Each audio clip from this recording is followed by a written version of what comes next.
Matsu was noted for his resourcefulness in finding expedient means of working with his disciples. This is illustrated by his conversion of Shi Kung, who was originally a hunter, loathing the very sight of Buddhist monks. One day, as he was chasing after a deer, he passed by Matsu's monastery. Matsu came forward to meet him. Shi Kung asked him whether he had seen any deer pass by.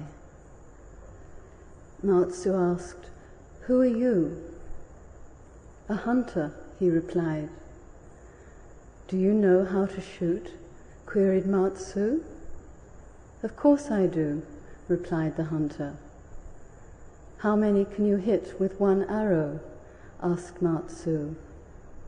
"One arrow can only shoot down one deer," said Shi Kung.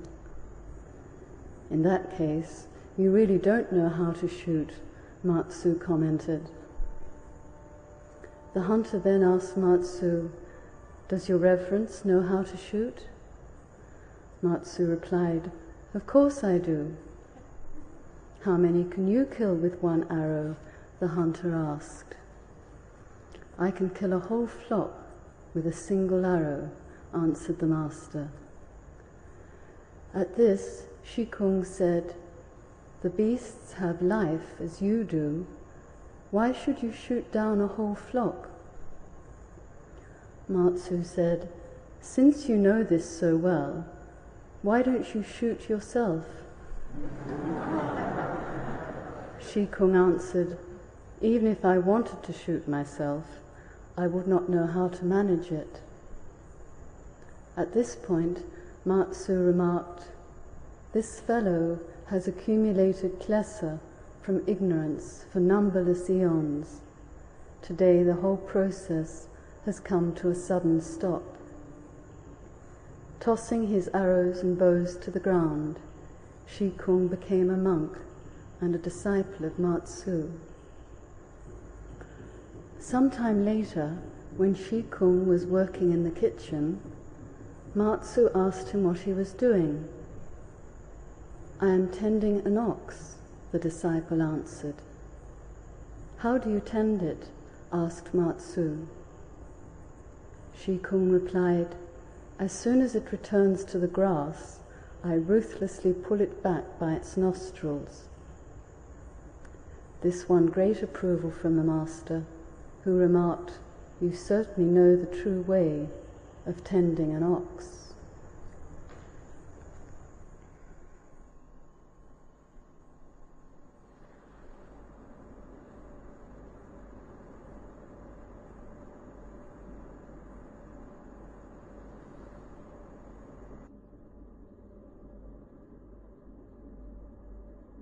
Manisha.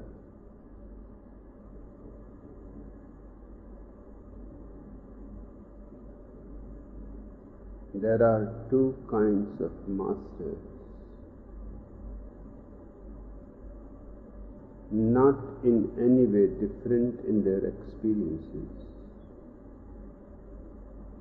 but different in conveying their experience to others.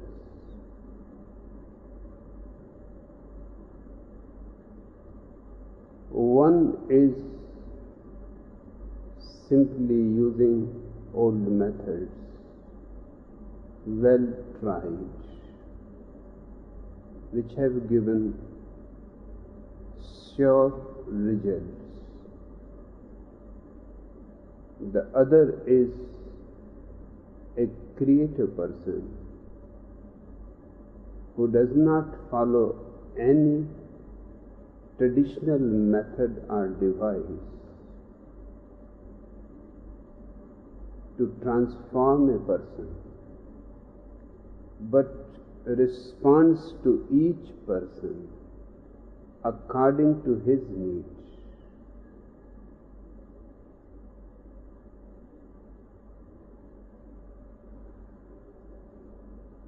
Matazu belonged to the second category, a very creative and inventive master. He never repeated even himself.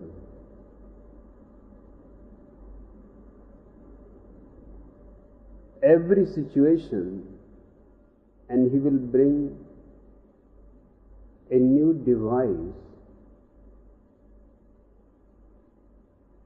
He will function just as a mirror, and whatever comes spontaneously out of his empty heart, he will use it as a vehicle of Dhamma. This type of masters are very few, because you don't know whether this method is going to succeed.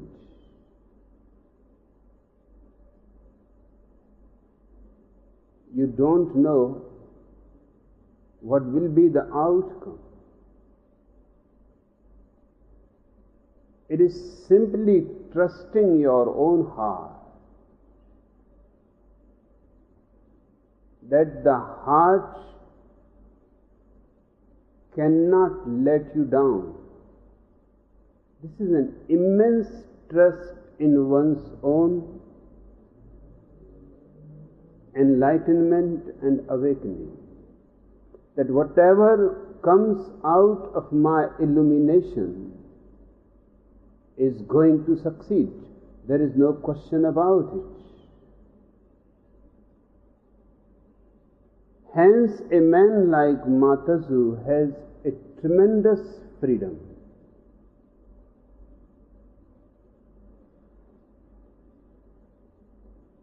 Other masters have thousands of methods given by the tradition, and they choose one of them, but it is a dead device. Although success seems to be more certain,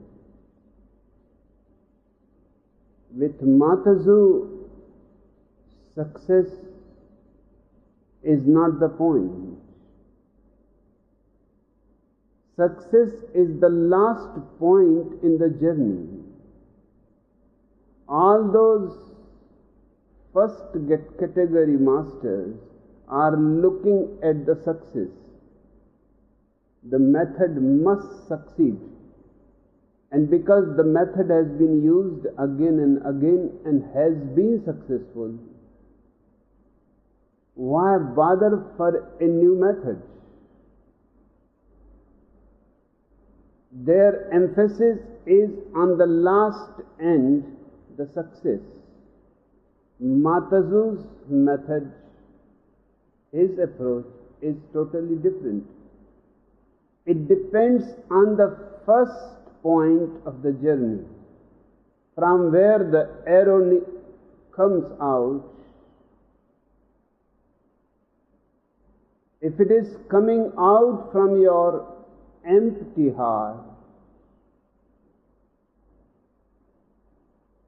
then there is no need to bother about success. That is no more a question to Matazu. His whole life he invented thousands of methods according to the person confronting him. And he had tremendous success. But his success is the success of the empty mirror. He reflected the man so accurately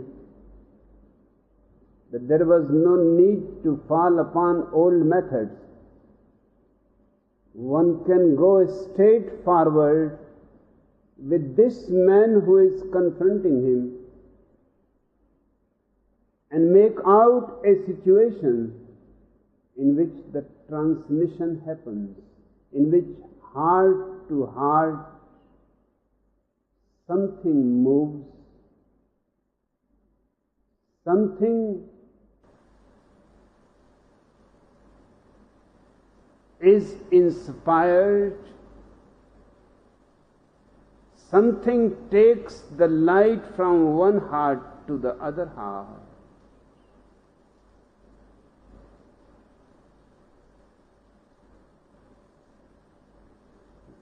It is said about him, with Matazu, Zen took on a truly Chinese flavor, open-hearted and not highly controlled. Under Matazu, mysterious meditation and renunciation for the practice of Zazen in the mountains dropped. The speciality of Zen after Matazu was nothing but the fragrance of intense living. He reduced everything to intense inquiry, intense living. Intensity became the focus of his whole teaching.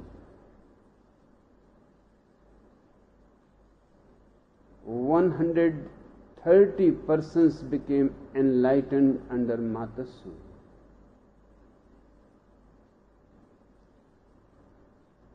Just as an example of his working, Matazu was not noted for his resourcefulness in finding expedient means of working with his disciples. This is illustrated by his conversion of Sih Kung, who was originally a hunter, loathing the very sight of Buddhist monks.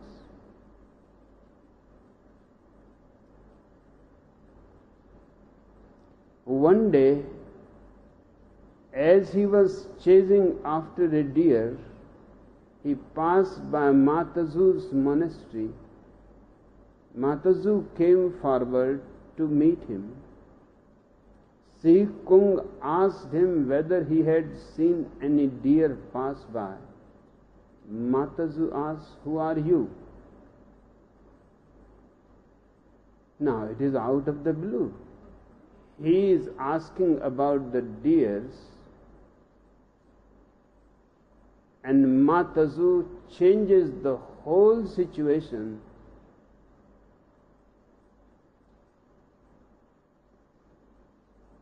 In a totally new dimension. Such was his resourcefulness. Matazu asked, "Who are you?" This was not the answer, certainly, of the question asked. "A hunter," he replied. "Do you know how to shoot?" He has changed the whole subject matter. "Do you know how to shoot?" queried Matazu. "Of course I do," replied the hunter. "How many can you hit with one arrow?" asked Matazu. "One arrow can only shoot down one deer," said Sih Kung. "In that case, you really don't know how to shoot." Do you see the shifting of situation?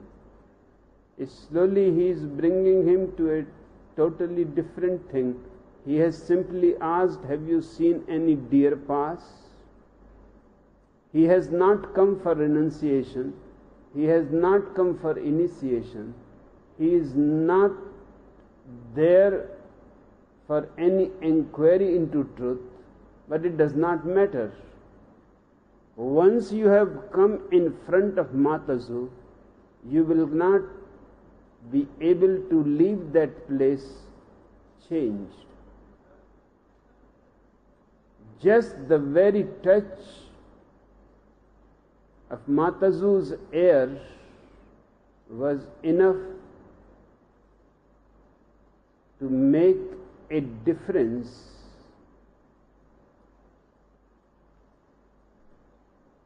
He said to Si Kung, in that case you really don't know how to shoot. Matazu commented. The hunter then asked Matazu, does your reverence know how to shoot?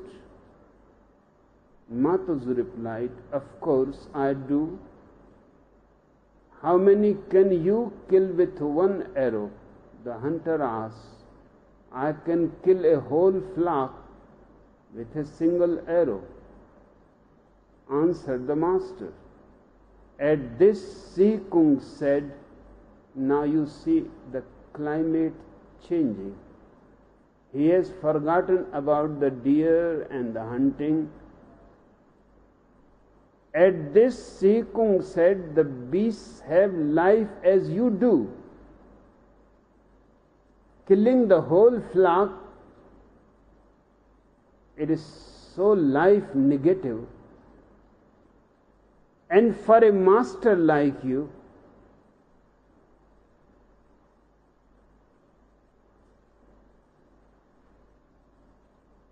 why should you shoot down a whole flock? Matazu said, since you know this so well, why don't you shoot yourself?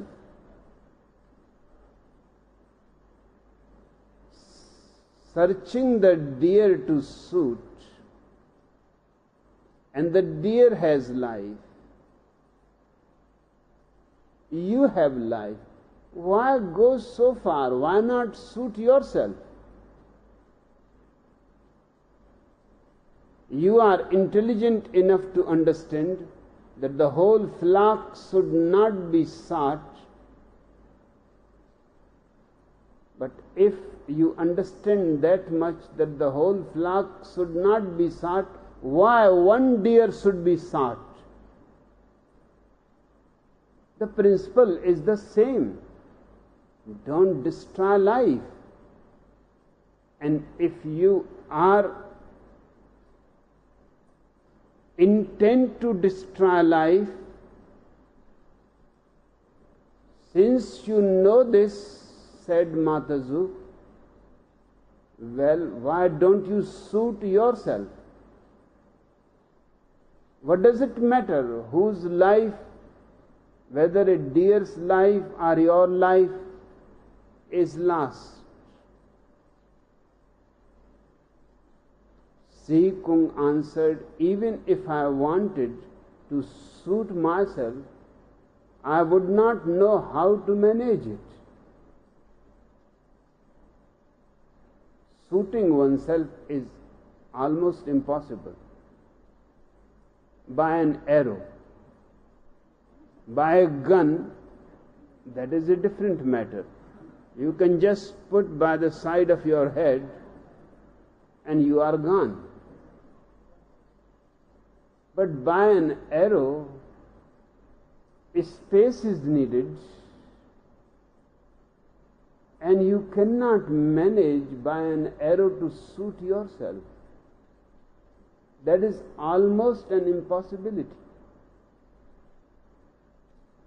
At this point, Matazu remarked, this fellow has accumulated klesha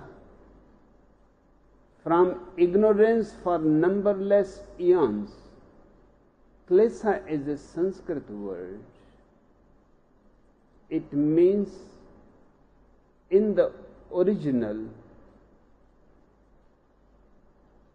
evil, misery, suffering, torturing others and torturing oneself.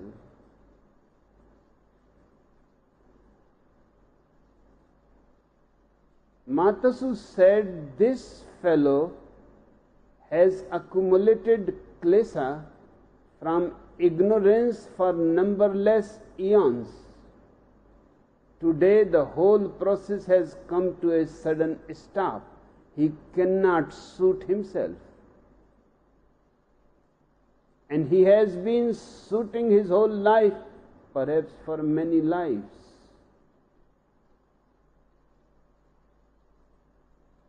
tossing his arrows and bows to the ground, Si Kung became a monk and a disciple of Matazu. Sometime later, when Si Kung was working in the kitchen, Matazu asked him what he was doing. Do you see that the device has never been used? It is not a device at all. Just a simple conversation in which he turns the whole subject matter to a point where the hunter becomes aware that to kill life is ugly.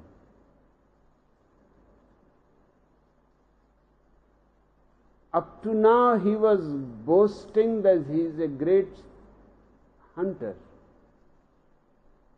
To destroy his ego of being a hunter,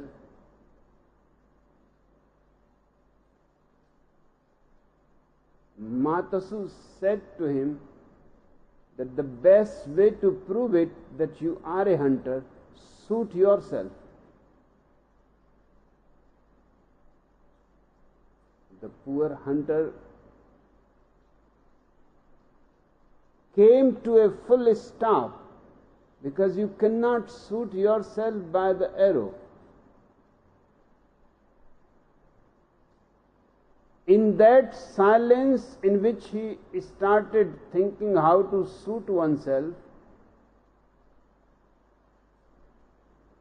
he forgot all about deers. He forgot that he is a hunter. In that small gap of silence, Matazu entered into his heart, which is not visible in the story, which cannot be visible in words. In that full stop, his mind could not function anymore. And the non-functioning of the mind is the right time for a master to enter into the very heart of the disciple. It does not need any effort on the part of the master. It simply and spontaneously happens. Once the gap is there, the same light, the same awakening enters into the man confronting the master.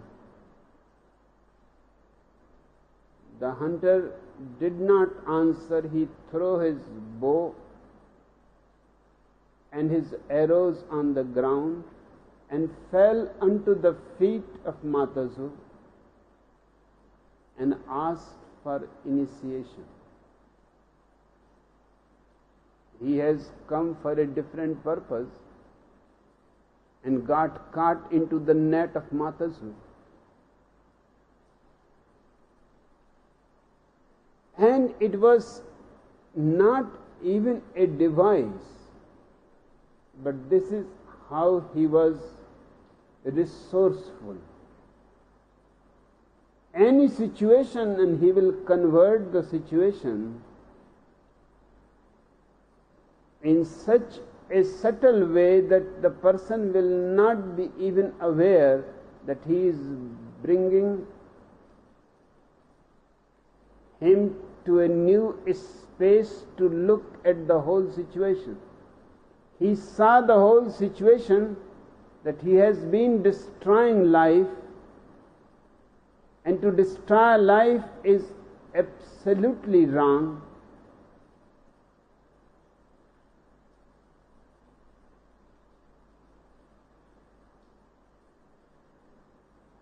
He dropped his bow, his arrows. A sudden awakening that it is time to search not for the deer, but to search for oneself, for the source of life itself. He became a disciple of Matazu. He started working in Matazu's temple.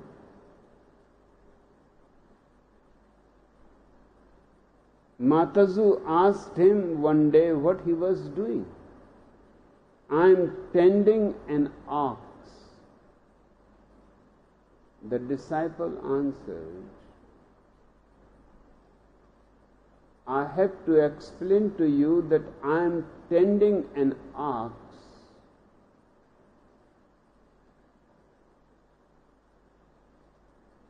does not mean exactly what it says.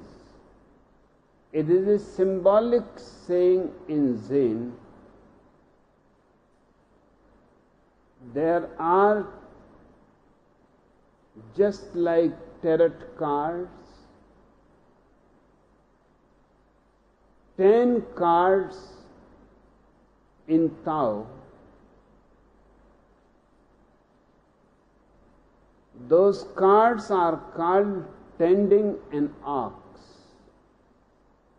Ox is a symbol of your own self.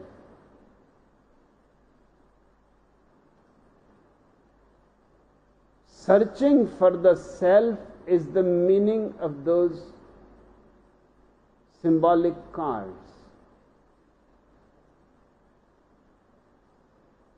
When those cards were brought from China to Japan, the last card was dropped. For specific reasons, it needed tremendously great understanding for the 10th card. Those cards are made according to Buddha's own description. In the first card, as Buddha has described, according to his description, those paintings were made. In the first card, the ox has escaped into the forest. The man, the owner, is standing looking all around, and there is no sign of the ox. In the second card, he finds the footprints on the earth. He follows the footprints. In the third card, he sees the ox back, his tail. He is hiding behind a big tree.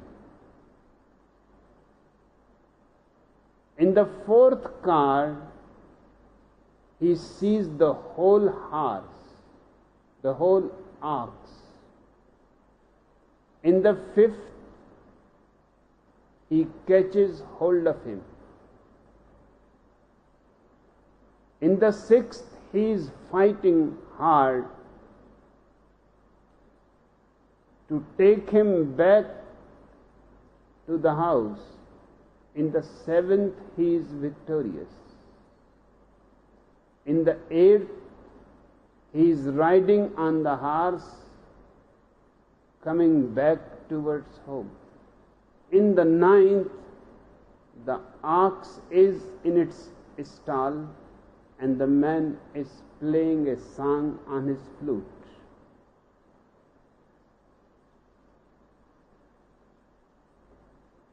These 9 cards were taken out of a pack of 10 cards. In China originally, and in Buddha's statement also, a 10th card is described. but it needs really guts to understand the 10th card. Even the Japanese masters thought it is better to drop it, because it is very difficult to make people understand it. Even Buddha said that I am at the 9th card, because the 10th is certainly difficult. The 10th is that feeling so happy that he has found his ox, he takes up a whiskey bottle and goes towards the pub. Now that is very difficult. A Buddha with a whiskey bottle going towards the pub.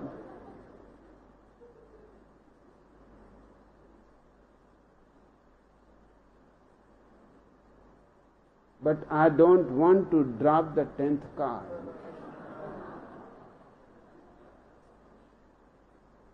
Because it is as symbolic as other cards. You accept ox as yourself. You accept the search and inquiry as your meditation. Part by part, you become aware of your inner reality. The 10th is the ultimate point when you become intoxicated with the universe. That whiskey bottle is not whiskey bottle. Just as the ox is not the ox. They are all symbols. Those masters who dropped that card were a little weaker. It was so simple to explain it, that when you have found yourself, you have found the ultimate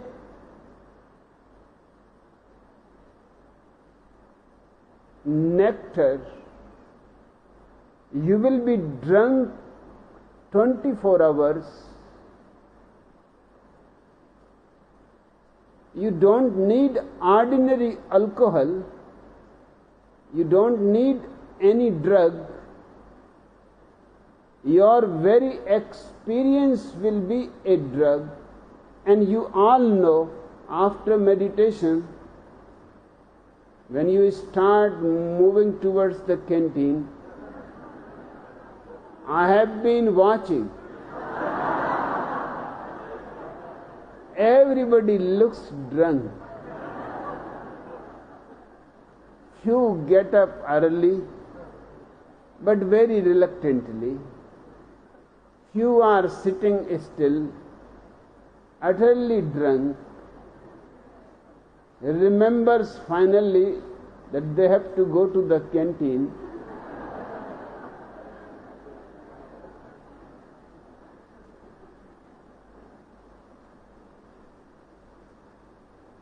This drunkenness, by the way, I want to tell you, is the only possibility for humanity to get rid of all drugs, of all alcohol, because they are very ordinary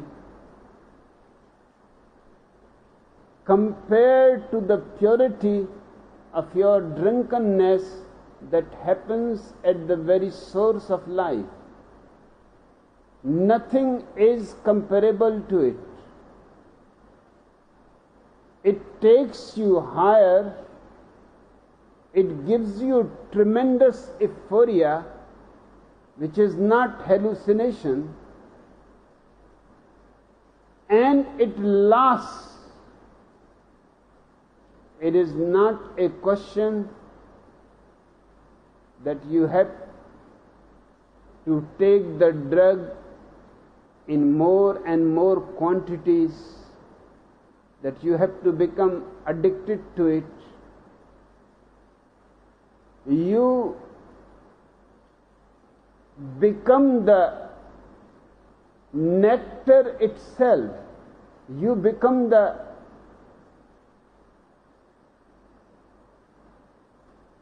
euphoria, the ecstasy itself. You don't need anything. Just remembering your Buddhahood is enough to live with immense ecstasy in your day-to-day life.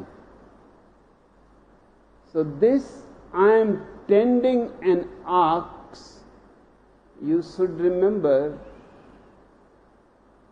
is an old metaphor for searching the self. Otherwise, you will not be able to understand the anecdote. The disciple answered, I am tending an ox. How do you tend it? Asked Matazu.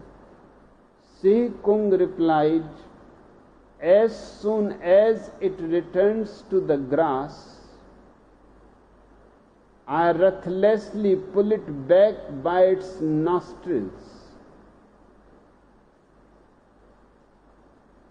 This won great approval from the master, who remarked, you certainly know the true way of tending an ox. As an anecdote in itself, if you don't know its connotations, it is absurd. But if you understand it with all the metaphors, because these anecdotes carry a tremendous tradition, Si Kung replied, as soon as it returns to the grass. Do you understand? We use the word grass for the mundane also.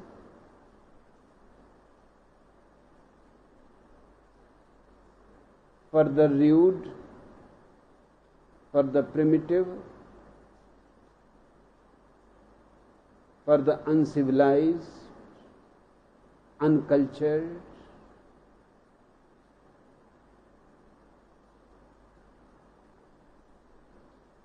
Si Kung says, as soon as it turns to the grass, to the mundane, I ruthlessly pull it back by its nostrils.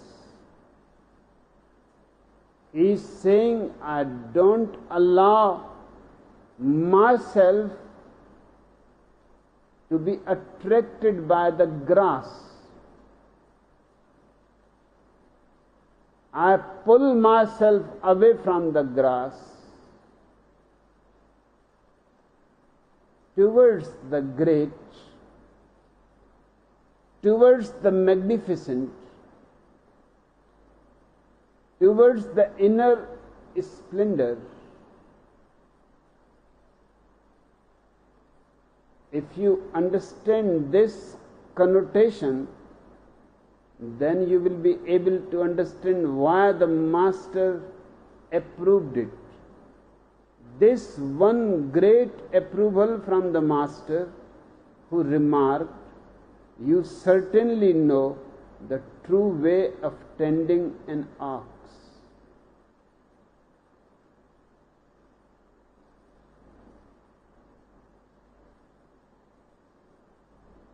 Soseki wrote, when the master without a word raises his eyebrows, the post and the rafters, the cross beams and the roof tree begin to smile. There is another place for conversing heart to heart, the full moon and the breeze at the half open window.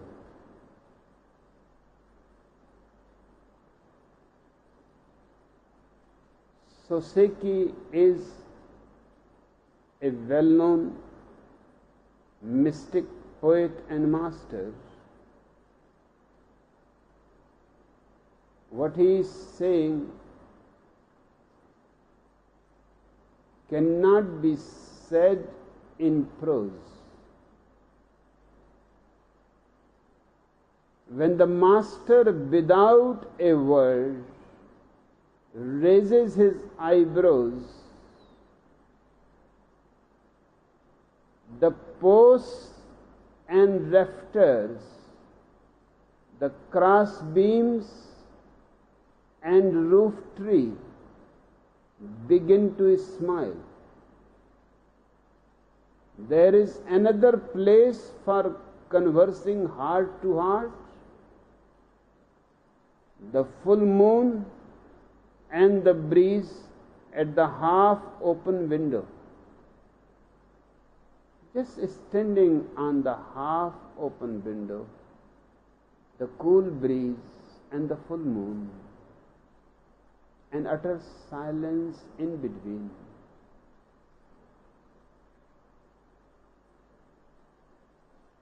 A master is a door to the universe. A master in himself is an empty heart.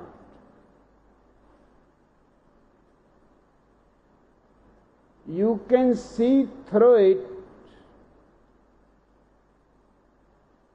the whole universe.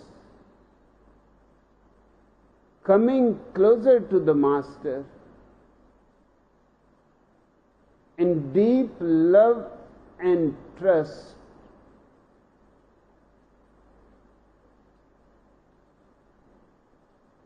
even his raising eyebrows triggers something in you. The posts and rafters, the cross beams and roof tree begin to smile. Even the posts and the rafters, in the presence of a master, start to smile. The whole existence smiles in the presence of a master. For the simple reason, at least part of us has reached to the ultimate expression of his potentiality. And he is a symbol that we can also reach to the same height, to the same depth. The disciple's heart immensely rejoices the master's presence, just presence. He may not say a single word. He may remain silent. But just his presence takes you to another world of silence and peace, of love and joy, of blessings that you have not even dreamt of.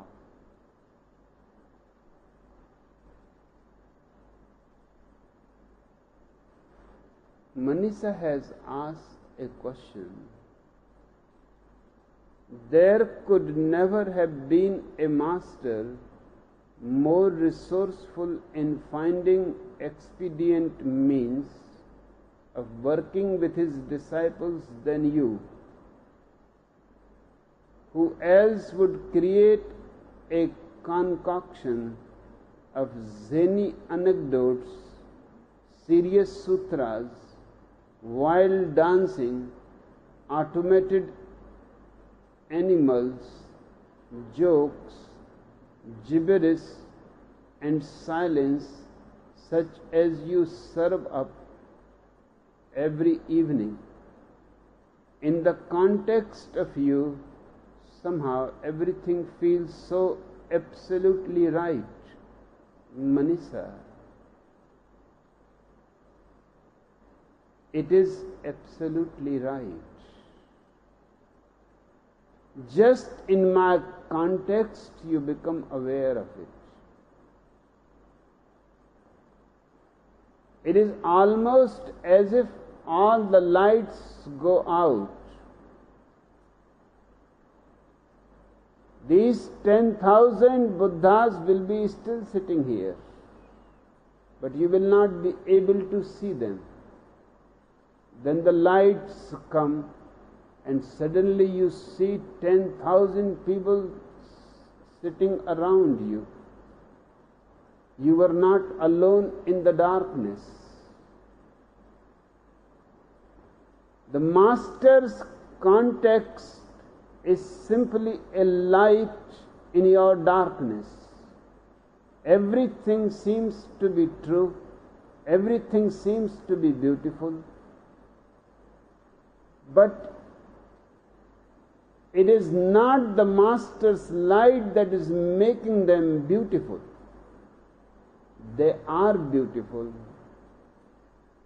in themselves, but a light is needed to see them. If you grow your own light, the Master's context will not be needed. The Master's whole effort is that he should not be needed, that you should be enough unto yourself, that your own light should shine and radiate, that the existence should smile with your smiling heart. It is true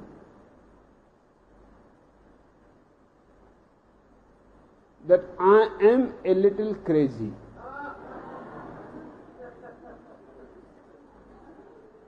Now, Sardarji, I have not yet told the joke. Don't trust me too much.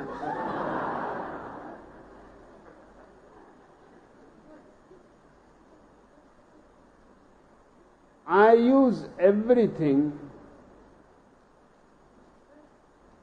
That's why I told the Japanese masters who brought those 10 cards and dropped one on the way.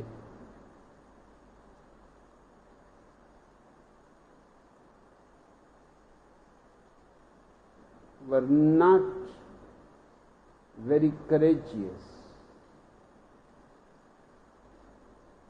Were intelligent, but not geniuses.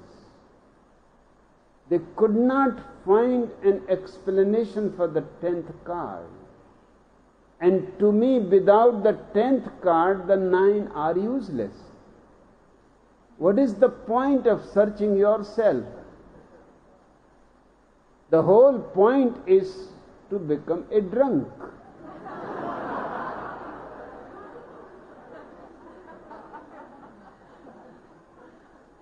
The 10th card is the most essential. Even Gautam Buddha was afraid. Although he described the 10 cards, he said, I am myself at the 9. Just to avoid the complication of the 10th.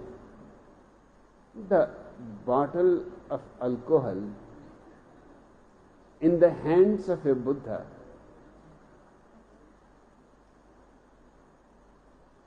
simply does not look right.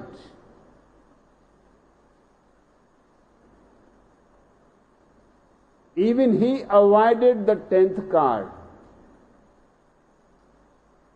But I will not avoid.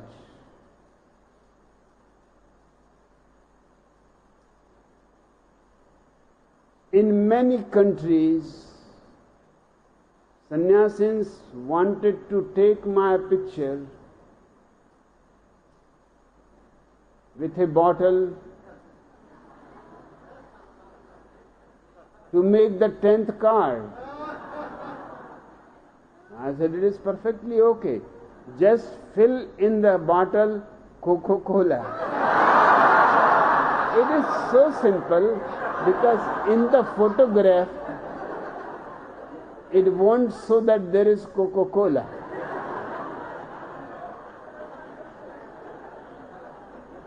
And your purpose will be served. I am just a little crazy, not too much.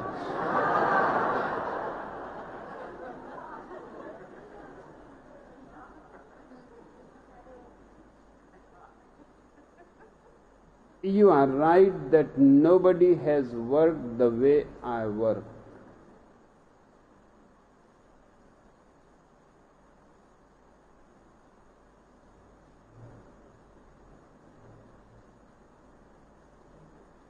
And I love to work in every possible way, not denying anything. A total approval of life and all its turns, all its paths. I have accepted it in its totality. So I can use anything as an indicator, and from any point of view I can bring you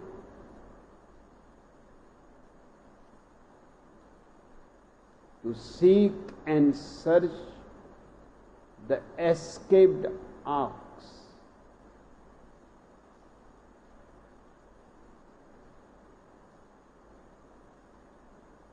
Now Sardarji's time has come. At last, before you go into your meditations in search of the ox, it is perfectly good to go in a happy mood, not serious but smiling. Remember it, existence smiles when you smile, and when you are serious, you are alone. Existence does not bother about your seriousness.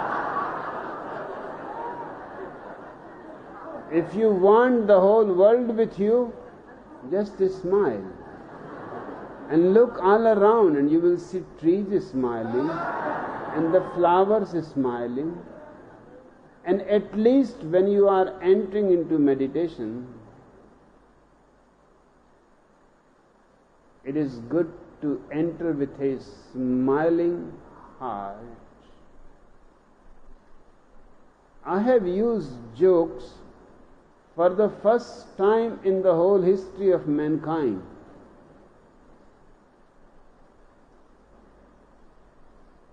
Because such beautiful jokes,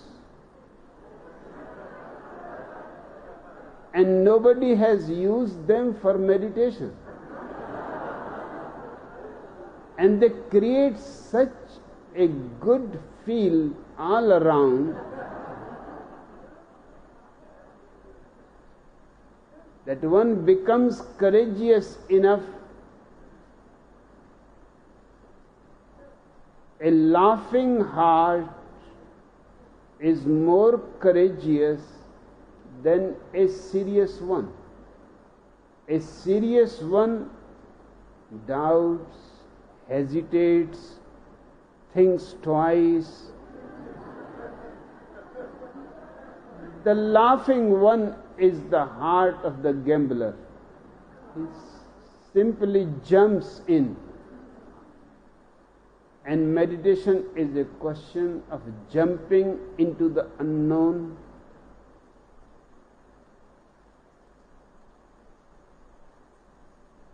Friar Fruck, the Jesuit missionary, is in Africa looking for a few Christian converts. He is marching across the plains with his crucifix and Holy Bible in hand, when suddenly he comes face to face with a huge, ferocious lion. Friar Fruck's eyes roll to the back of his head, and he drops to his knees in a near faint. Beloved God, Almighty, King of kings, all-knowing, all-seeing Father of the world, pleads Friar Fruck, praying feverishly, save my blessed ass.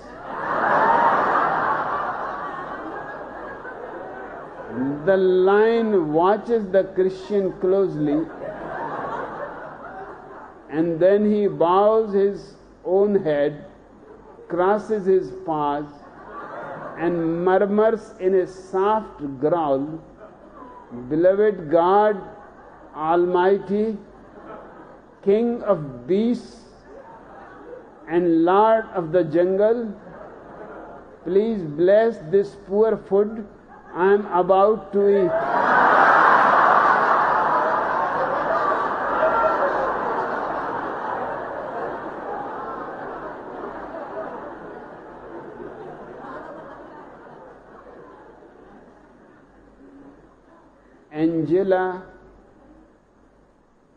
Angelovich, the greatest ballet dancer in living memory, is going to give her last performance.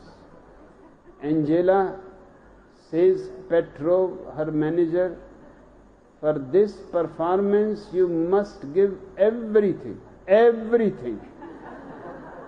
That night, when the curtains are drawn back, Angela is standing on a platform. High above the stage, wearing a small pair of wings, the orchestra is playing and Angela leaps into the air and lands gracefully on the stage to loud cheers. Immediately Angela jumps up and daintily climbs a ladder and goes even higher than before. The orchestra plays loudly and Angela springs into space. She spins through the air and lands on her tiptoes.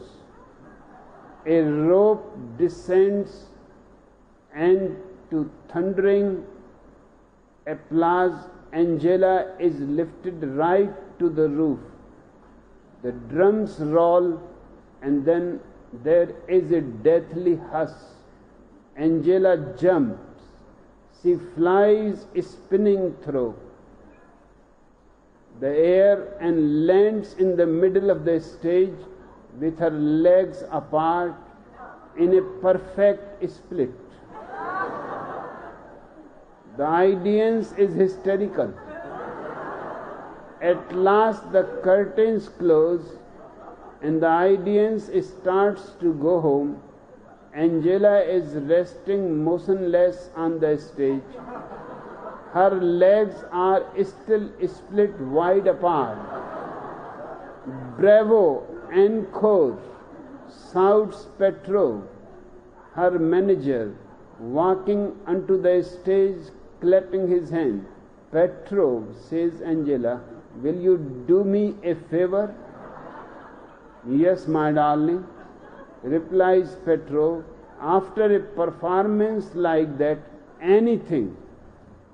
Okay, says Angela, then rock me a little and break the suction.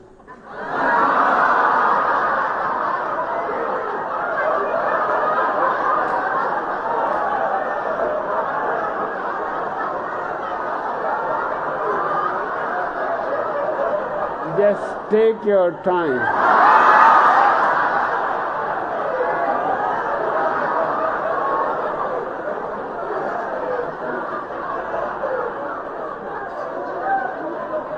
Has everybody got it?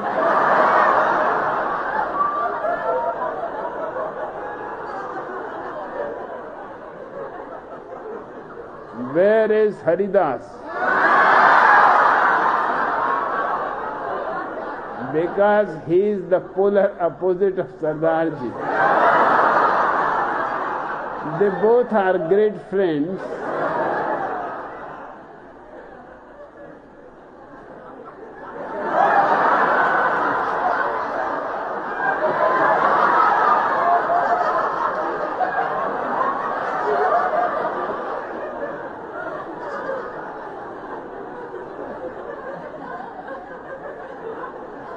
Their friendship depends on one thing. Sardarji can tell any kind of joke. Haridas never gets any. So he laughs. What else to do? Understanding is not his thing.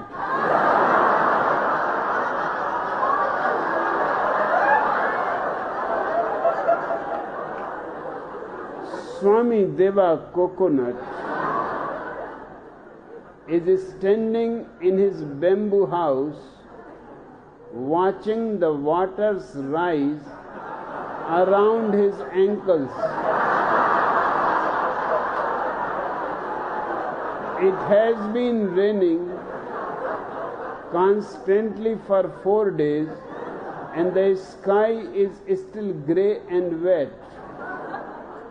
As the water reaches his knees, Coconut climbs onto his suitcase, and when the water reaches to his knees again, he goes outside and climbs onto the roof of his bamboo house. Just then Ma Mango Milkshake comes past on a small raft. Come on, Coconut, she calls out, come for a ride. No, thanks, he replies, I'm just going to wait here and watch. Slowly the water climbs up the side of the bamboo house and starts to wash against Coconut's ankles again. Swami Cleverhead, the group leader, rows up in a small rowing boat. The boat is leaking water fast, but Cleverhead seems to be managing. Come on, Coconut, calls Cleverhead. Let us go out of here. No, thanks, replies Coconut. I am just waiting here and watching. A half an hour later, Coconut has water around his neck. On top of his bamboo house, just then Captain Klifsky and Captain Kursky, the famous Polak pilots, fly over in a borrowed helicopter. Captain Klifsky sees Coconut and leans out of the window. Come on now, Coconut, he shouts. Are you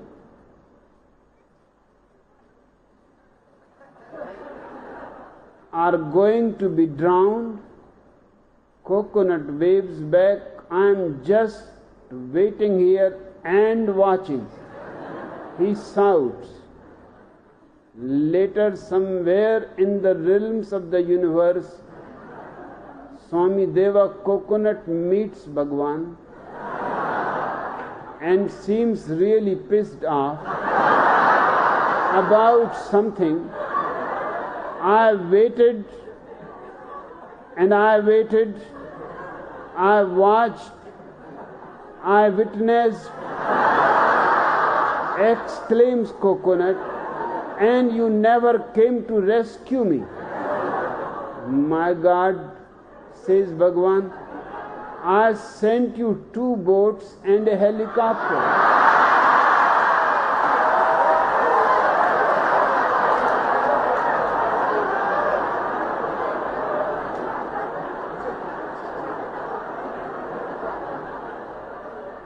Big Rock Hunk, the famous Hollywood movie star, walks into the lobby of the exclusive Screwing Saints Hotel and accidentally hits gorgeous Gloria on the chest with his elbow. I am extremely sorry, says Rock sweetly, but if your heart is as soft as your breast, then I am sure you will forgive me. That is all right, replies Gloria, and if the rest of you is as hard as your elbow, my room is number 33.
Be silent. Close your eyes. Feel your body to be completely frozen.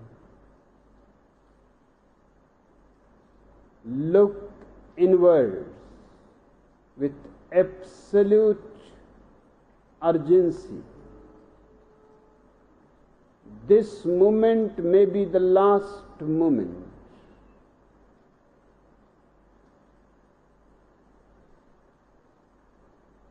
Always remember, every moment is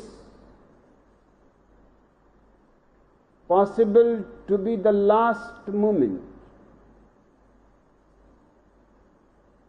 Then your urgency remains total. Go deeper, as deep as you can, because it is your own space, your very life source. Nothing to fear,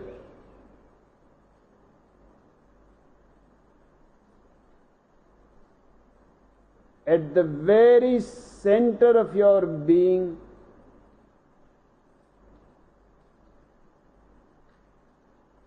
you are connected with the heart of the universe.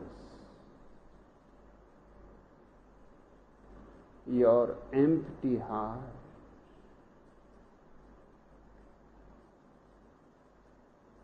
becomes a door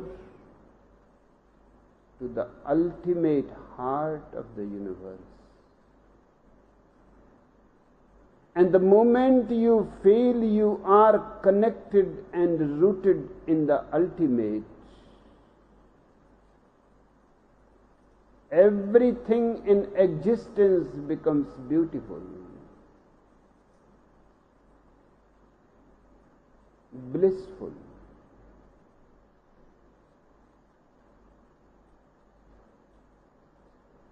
Not only life but death also becomes a dance, a celebration. Just watch, witness,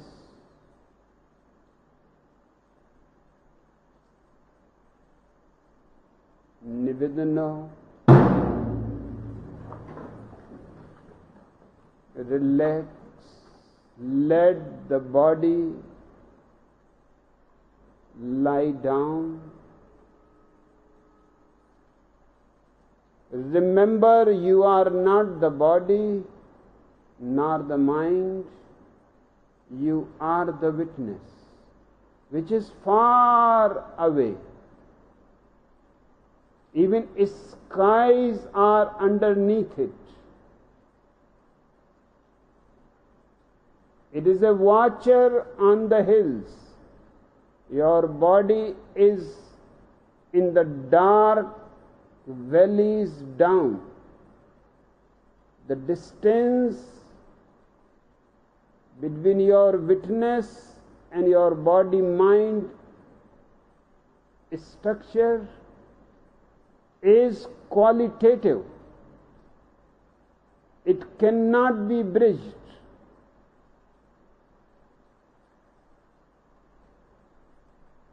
And people go on living in ignorance because they go on thinking that they are the body, they are the mind. And because of this identification with body and mind, they have forgotten the language of their inner being, their inner nature, their universality, their eternity,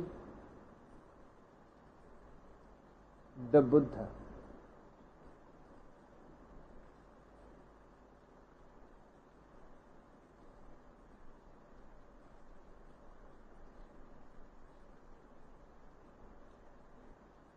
This beautiful evening, this dance of the rain around the Buddha auditorium,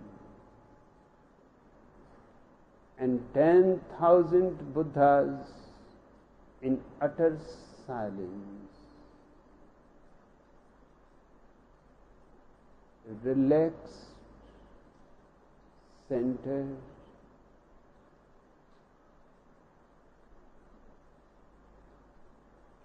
it becomes a miracle. It is a magic moment. I can see there are no individuals but only an ocean of consciousness.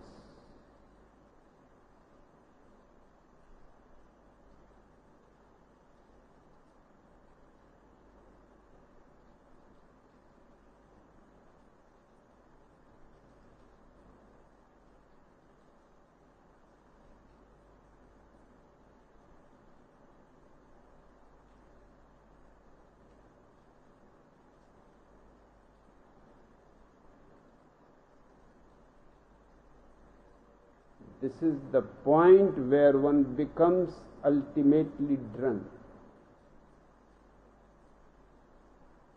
Drunk without any drugs.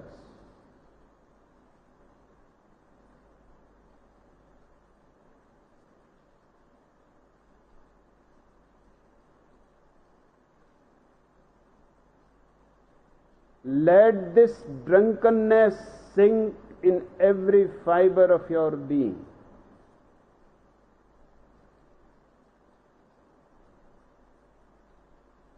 Soon you will be coming back. Fill all your buckets of the nectar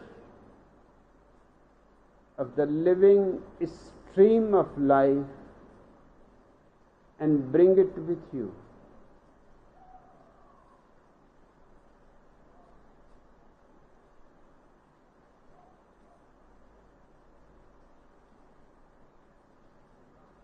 Nivedana. Now come back as a Buddha.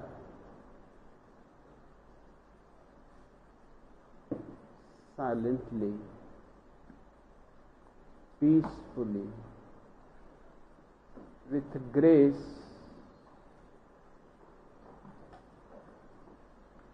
remember how Buddha will sit down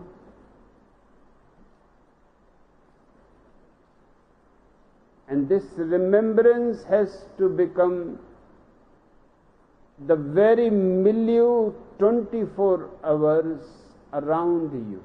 Whatever you do, remember the act has to show your self-nature, your original face, your Buddhahood.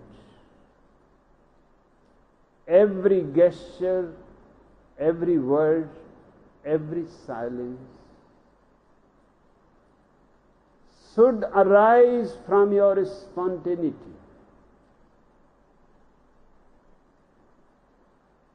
This is authentic religion.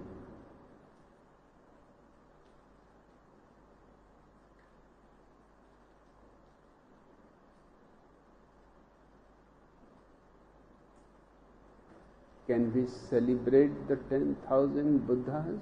Yes.